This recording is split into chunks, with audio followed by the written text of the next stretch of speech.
Hello बच्चों, तो कैसे हैं आप सब। आई होप कि आप सब बहुत अच्छे होंगे। तो बच्चों, आज हम लेकर आए हैं क्लास 11th के इलास्टिसिटी चैप्टर का लेक्चर नंबर 5। अभी तक बच्चों जो हमने डिस्कस किया था उसमें stress, strain, modulus of elasticity, Hooke's law, इन सभी चीज़ों को डिस्कस किया। आज का जो बच्चों हमारा टॉपिक है that is stress strain curve. तो कॉपी पेन निकाल कर तैयार हो जाइए। मैं गौरव सिंह आप सभी का एक बार फिर से स्वागत करता हूँ हमारे और आपके इस प्यारे चैनल फिजिक्स सेमेस्टर पर।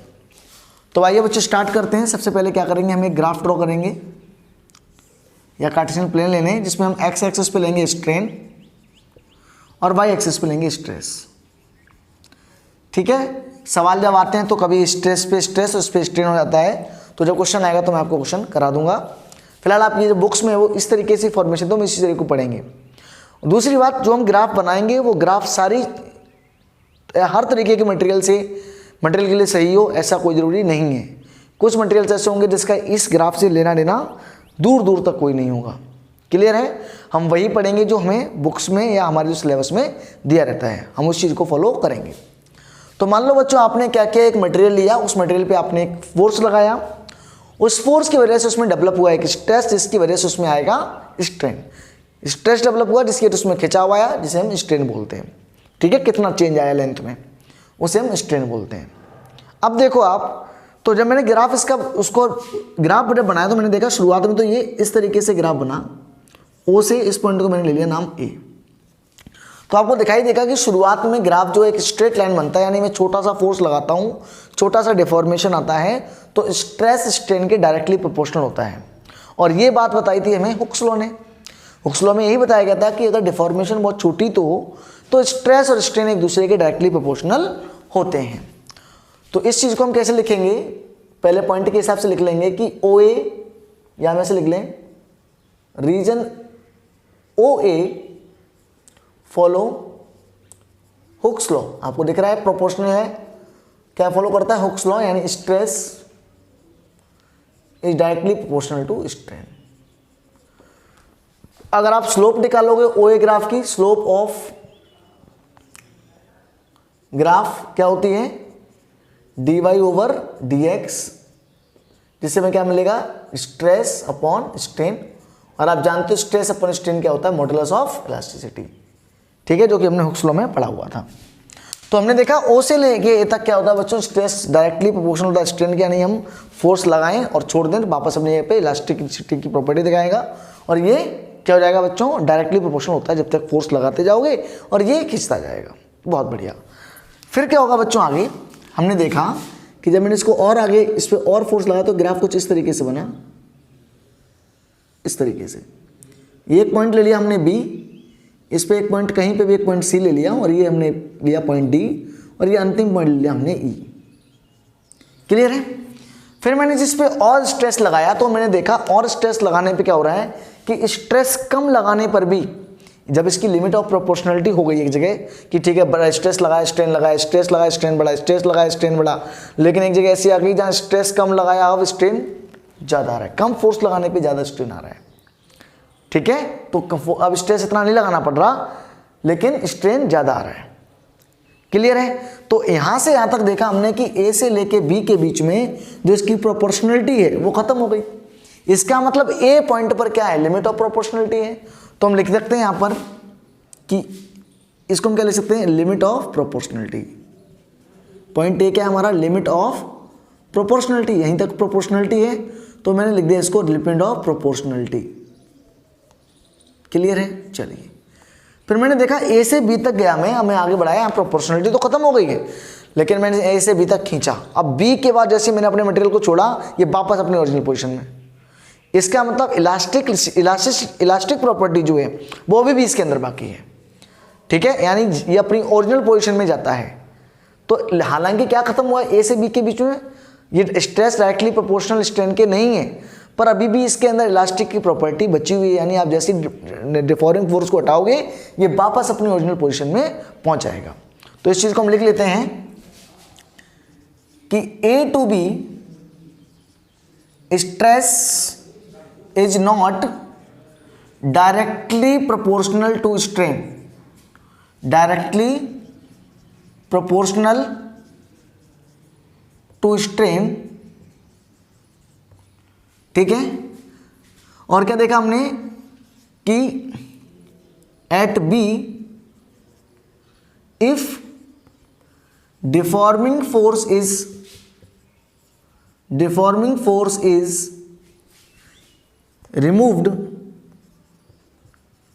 removed it comes back या it ऐसे लिख देते हैं, it regains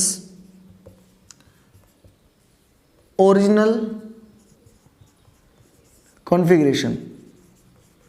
अगर इस पे से हम डिफॉर्मिंग फोर्स हटा दें तो अपनी वापस ओरिजिनल कॉन्फ़िगरेशन में आता है। यानी यहां से यहां तक लिमिट ऑफ प्रोपोर्शनलिटी है, इलास्टिक भी है। ए से बी तक लिमिट ऑफ प्रोपोर्शनलिटी हो गई खत्म, यानी प्रोपोर्शनलिटी तो हो गई खत्म, लेकिन फिर भी इस पे अगर फोर्स लगा के इसको यहां तक 20 तक ले आने के बाद छोड़ें, फिर भी ये अपनी ओरिजिनल पोजीशन में आ जाएगा। अब देखिए आगे क्या होगा।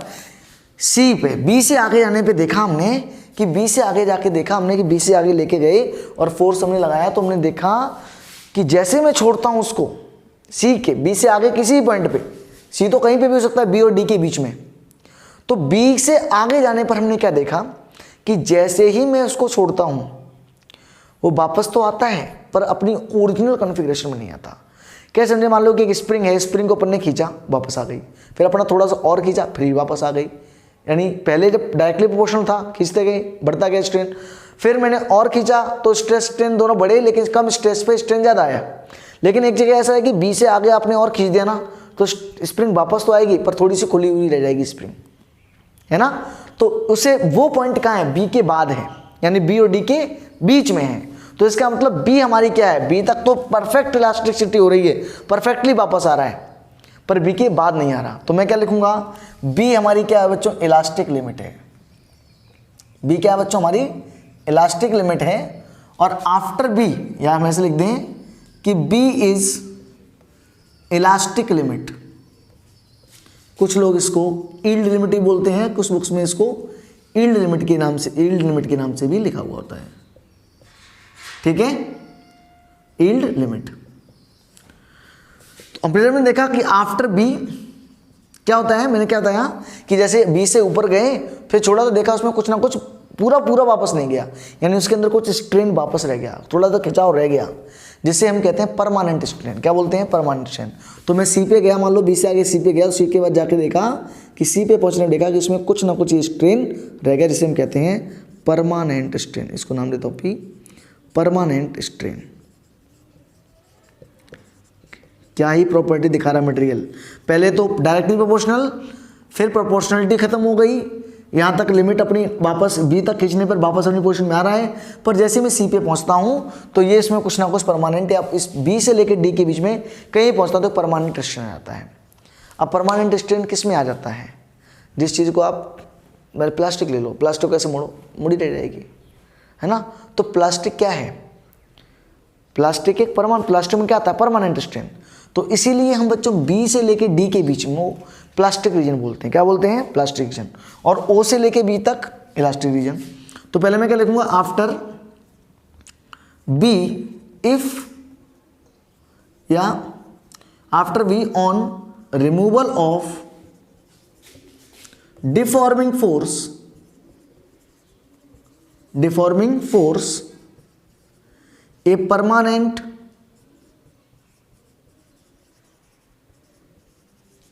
Strain remains,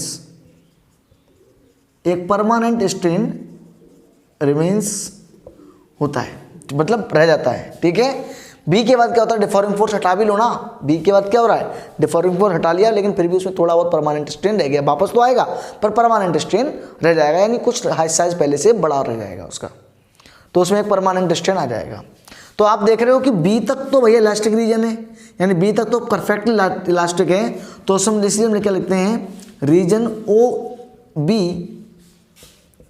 is known as elastic region, elastic region. ठीक है, फटाफट से नोट करिए पूरी इंफॉर्मेशन को। रीजन ओ बी जो है वो क्या कहलाता है, इलास्टिक रीजन, इलास्टिक रीजन। जल्दी से नोट करिए, स्क्रीनशॉट ले लीजिए इसका फटाफट। चलिए ठीक है, पॉज करके नोट कर लें आप। चलिए आगे देखो, अब क्या होगा, बी से डी के बीच में कहीं पे भी अगर आप फोर्स लगाओगे तो उसमें एक परमानेंट स्ट्रेन रह जाएगा। अब डी पे क्या होगा, बी से लेके डी के भी देखिए आप देख रहे हो परमानेंट स्ट्रेन है, तो इसलिए हम इसका नाम दिया कि B D region is known as plastic region, is known as plastic reason.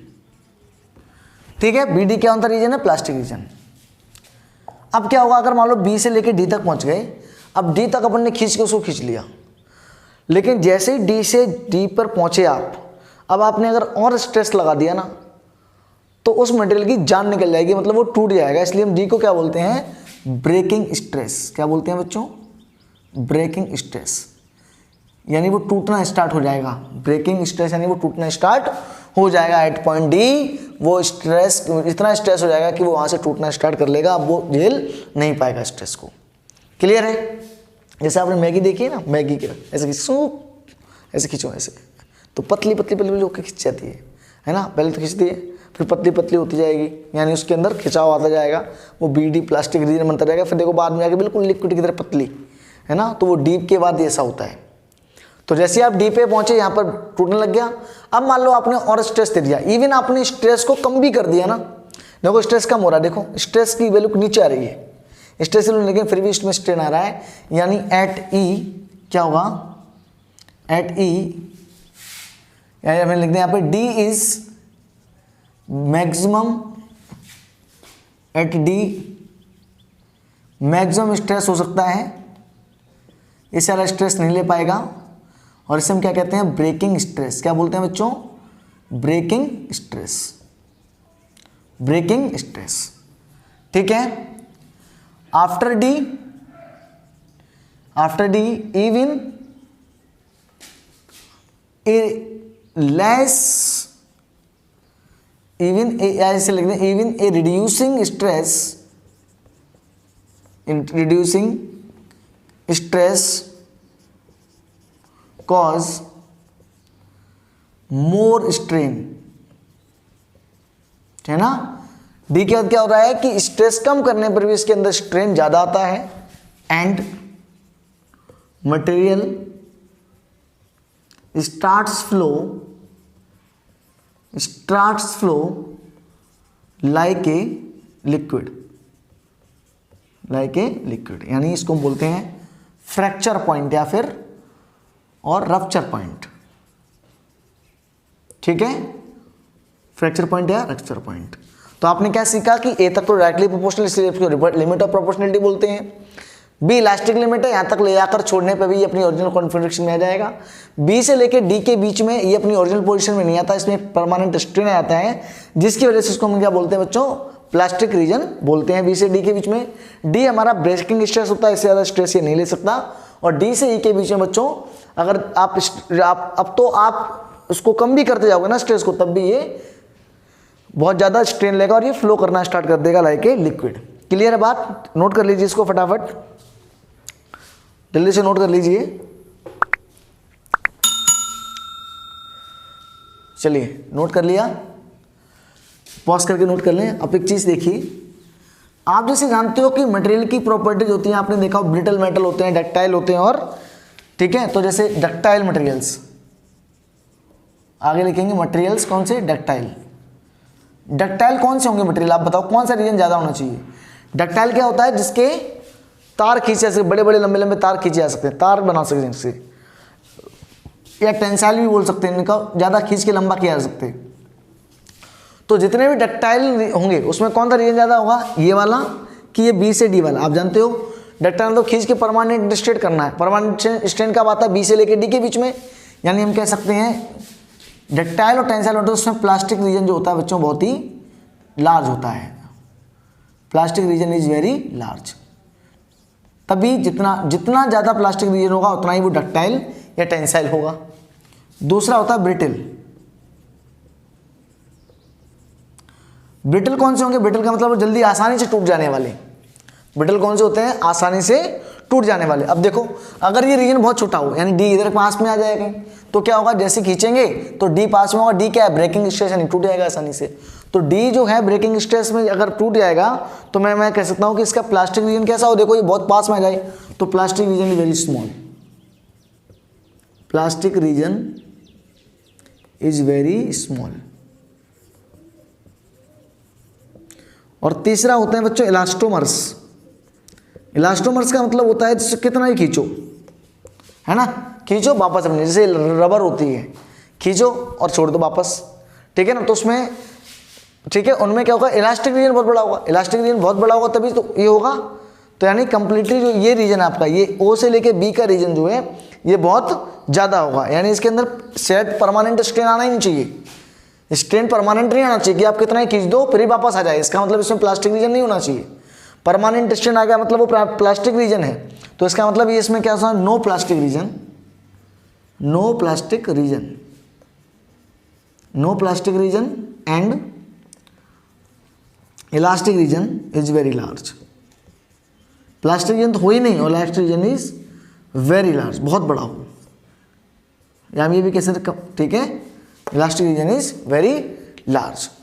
इसको नोट कर लीजिए, ठीक है, वेरी लार्ज, यानी हम ये भी लिख सकते हैं कि इनके अंदर केवल इलास्टिक रीजन ही होता है, या हम इसको ये लिख दो, दे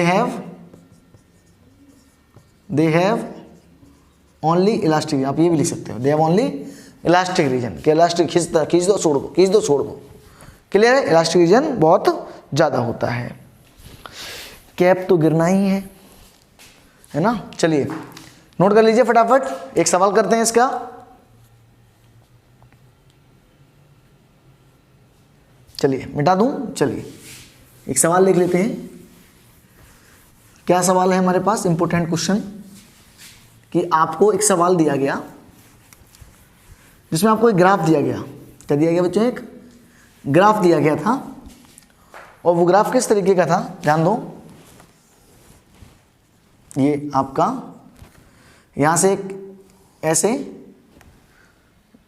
और इसको फिर इस तरीके से ऐसे, ठीक है ना, ये ग्राफ था। और दूसरा ग्राफ था आपका सीधा ये, और ये यहाँ से ऐसे, क्लियर है। इसका नाम था P पहला वाला, दूसरे का नाम था Q। यहाँ था आपका स्ट्रेन, अभी देखो अपन ने पढ़ा था उसमें स्ट्रेस यहाँ था, स्ट्रेन यहाँ था, और यहाँ था स्ट्रेस, ठीक है। ये आपको देता, और आपको 4 ऑप्शन दिए गए थे। पहला ऑप्शन था कि P इज मोर टेंसाइल, दूसरा ऑप्शन था P इज मोर ब्रिटल, तीसरा ये था gamma of P is more than that of Q,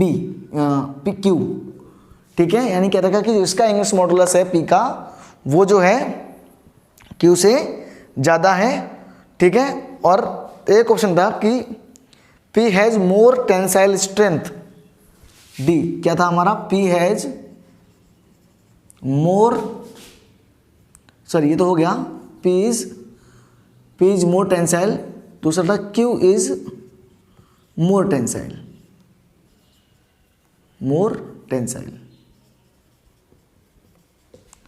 ठीक है। ये 4 ऑप्शन थे, अब आप करिए इसको, Q इज मोर टेंसाइल, ठीक है। चलिए कैसे करेंगे, देखिए ध्यान से, देखो ध्यान से, अगर टेंसाइल रीजन ज़्यादा होना चाहिए, पहला ऑप्शन देखेंगे, मल्टीपल करेक्ट हो सकता है इसका आंसर, कि पहला आंसर देखो आप, P is more tensile. P is more tensile का मतलब क्या है कि इसका प्लास्टिक रीजन ज़्यादा हो, तो आप देखो यहाँ तक डायरेक्ट प्रोपोर्शनल है, तो इसमें देखो इसका प्लास्टिक रीजन ये ज़्यादा है, देखो प्लास्टिक रीजन ज़्यादा है, तो इसका मतलब क्या है कि P ज़्यादा टेंसाइल है, इसका मतलब ये आंसर सही है। अब ये टेंसाइल ज़्यादा है तो इसका मतलब ब्रिटल तो नहीं होगा, तो ये गलत हो गया, क्लियर है। Q इज मोर टेंसाइल, जब P ज़्यादा टेंसाइल है तो Q ज़्यादा टेंसाइल नहीं होगा। अब गामा की बात करते हैं, इंग्लिश मॉडुलस किसका ज़्यादा होगा, तो आप जानते हो यहाँ स्लोप जो ग्राफ है, वो स्लोप क्या है हमारी, स्ट्रेन अपॉन स्ट्रेस, उल्टा ग्राफ बनाए, स्ट्रेन अपॉन स्ट्रेस। अच्छा स्लोप क्या है, ये देखो जो आपका गामा होता है वो बराबर होता है स्ट्रेस अपॉन स्ट्रेन के, स्ट्रेस अपॉन स्ट्रेन के। तो इसकी वैल्यू किसकी आएगी, यहाँ में ये किसका हुआ है, अगर स्ट्रेस अपॉन स्ट्रेन है तो स्ट्रेन अपॉन स्ट्रेस क्या हो जाएगा, 1 अपॉन गामा, यानी stress upon strain, strain upon stress. ये अब किसका गामा ज़्यादा हुआ, देखो स्ट्रेन किसका ज़्यादा, strain upon stress, strain upon stress, यानी पी का 1 अपॉन गामा जो है वो ज़्यादा है किससे, पी का 1 अपॉन गामा, पी का 1 upon gamma of P is greater than 1 upon gamma of Q. कैसे देखो, इसकी स्लोप ज़्यादा है, देखो थीटा इसका ज़्यादा, इसका जो स्लोप है वो ज़्यादा है किससे, क्यू से। अब इसका स्लोप ज़्यादा है, इसका मतलब इसका स्ट्रेन अपॉन स्ट्रेस ज़्यादा है। देखो सीधी सी बात है, ग्राफ किसका, स्ट्रेन अपॉन स्ट्रेस का, तो इसका स्लोप ज़्यादा है, ये स्लोप कम है, ये स्लोप ज़्यादा है, तो इसका स्लोप ज़्यादा है, इसका मतलब इसका 1 अपॉन गामा ज़्यादा है क्योंकि स्ट्रेन अपॉन स्ट्रेस का ग्राफ है। अगर इसका 1 अपॉन गामा ज़्यादा है उसका मतलब गामा जो क्यू का है, 1 अपॉन गामा जो है क्यू का कम है। अगर 1 अपॉन गामा ज़्यादा है मतलब गामा किसका ज़्यादा है, क्यू का। तो यानी हमारा जो ऑप्शन नंबर सी है वो भी गलत हो गया। क्या मेरी बात समझ में आई आपको, मैंने क्या बताया, गामा वाला सवाल समझ में आया आपको कि इसका गामा 1 अपॉन गामा ज़्यादा है, अगर इसका 1 अपॉन गामा ज़्यादा है तो उसका मतलब गामा किसका ज़्यादा होगा, क्यू का। ठीक है।